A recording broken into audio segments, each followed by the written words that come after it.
Yes, welcome back to the BossCrowns Film School. Hope everybody's been well, had a good week.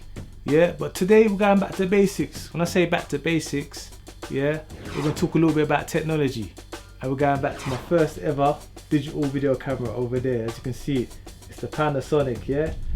There it is right here. Lovely, man, lovely, lovely. Yeah, Panasonic NVDX1, yeah? This camera I had when I was a teenager, yeah? And this will open up a lot of doors for me. What happened was, back at the times, they're talking about noughts and ones. So things are being digitized, yeah? So analog, obviously, you can see what analog looks like, yeah? Analog looks like this, yeah? VHS cassette, and your tapes on there and stuff, and you put it into your VHS player. A lot of you youngsters don't know what I'm talking about with this, but yeah, go and look at your history, yeah? So when they say, yes, you know, we've been in it since analog, that's what we're kind of basically talking about. And that camera there, that camera is small but dangerous. Dangerous, I'll tell you, man. Yeah, it was what they say used to call broadcastable. Yeah, that camera opened up a lot of things for me in terms of production. Yeah, I was able to shoot broadcastable material on basically a consumer product. That camera cost me about maybe 1,600, maybe just under 2 grand. Yeah, but the quality, yeah, and when people see me with that camera, they'll be like, wow, you know, like, you got the, you know, just the shape of it, yeah, and everything about it, it's just a different type of camera, you know. That allowed me to produce many productions, yeah, from the Lamb of Princess Trust Volunteers film to films like Greatness, even A Perfect Girl, The System. Consumer technology like that opened up the doors for me. One of the first ever consumer camcorders hit the market. Yeah, I'll tell you how I got this camera.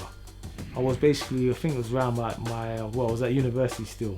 I was about 19 or so and had an exam, but also I had a production to make called Lambeth Princess Trust Volunteers. It was a Princess Trust scheme that was set up in Brixton, and I got onto this scheme. I won't go into the long story how I got onto the scheme, but I ended up wanting to make a documentary. Ended up getting supported by the National Lottery and all the rest of it, meeting Nelson Mandela, and you know, the story goes on. But you know, originally I knew I needed a decent camera to shoot on. And at the time, Betacam SP, yeah? Now I won't get into the history of VHS and Beta, but this was the other thing, Betacam SP, yeah? And then eventually they brought out digital Beta and the rest of it. But we were shooting stuff on this, yeah? Alright? And then also, you had the larger format, yeah? The smaller version, which was this one here, which is a film, yeah? Beta SP, so it's a different era for you. But also we had film, shot on 16mm film. But this camera here, yeah, 16mm shot on 16 and 35mm, which some people are still using now, yeah, celluloid. But this camera here, yeah, took or come in something like this, or sometimes smaller cases than this. Look at the size of that case of this, it's really smaller than that. This is what we call mini DV, yeah? You know, I've got it marked up, had some stuff on there, but that's how small it was, yeah?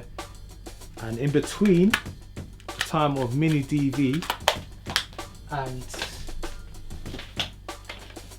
VHS, there was something called 8mm or high 8. Yeah, but I won't get into all of that. It's in life. See what's happening around you. You might be able to get on something and be one of the first. Stay safe, stay healthy. You know, I'm gonna keep doing what I'm doing, making sure I'm staying healthy, drinking my green juice, yeah? Stay vigilant. Out of here. So look, if you enjoy, subscribe, share, tell your friends. Let's keep it moving. And stay safe. BossCrowns Productions, it's all good.